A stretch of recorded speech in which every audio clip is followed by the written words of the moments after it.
General Torre, any comment? May namatay na po, sir. Any comment, sir? May namatay po, sir. May mudas maga.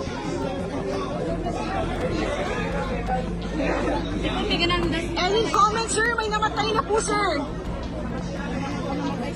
There is blood in your hand, sir. Oh, sir, comment po. May namatay po, sir. Namatay po.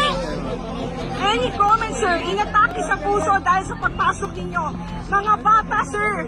Pinasok ninyo sa kwarto, sir.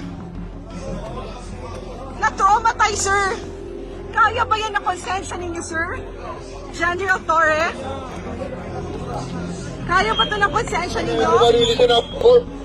No comment ang pinuno ng Davao Regional Command na si General Nick Torre sa napaulat na namatay na misyonaryo matapos umanong inatake sa puso sa nangyaring raid sa compound ni Pastor Apollo Kibuloy sa Davao City. Nauna rito libu-libong pulis ang lumusob sa Kingdom of Jesus Christ o KOJC compound sa Davao City pasado alas 3 kaninang madaling araw, August 24, 2024. Ito'y upang isilbi ang inilabas na alias arrest warrant ng Pasig Regional Trial Court laban kay Pastor Apollo Kibuloy at sa mga kapwa-akusado nito. Si Pastor Kibuloy ay nahaharap sa kasong pang-aabuso sa kabataan, pang-aabusong sexual at human trafficking. Ipinabasa mismo ni Davao Regional Director Police Brigadier General Nicolas Torre III sa Legal Counsel ng KOGC na si Attorney Israelito Torion ang kopya ng warrant of arrest. Sa panayam ng media, sinabi ni Torre na 2,000 pulis ang sabay-sabay na papasok at maghahalughog sa loob ng 30 ektaryang KOGC compound.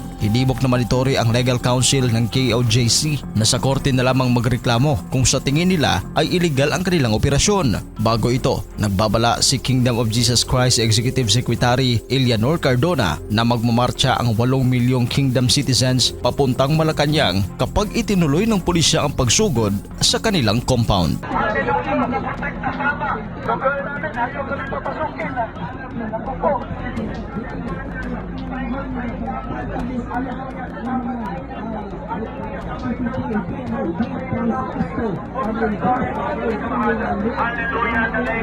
Magkakapal ang mukha dito.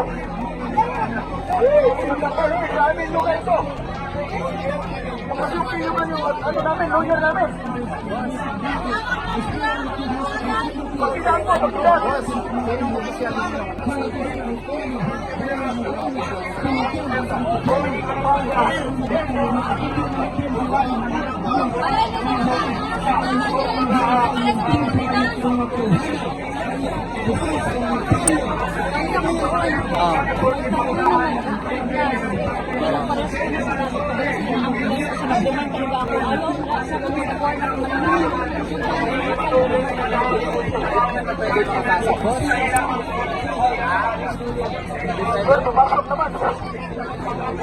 Observe.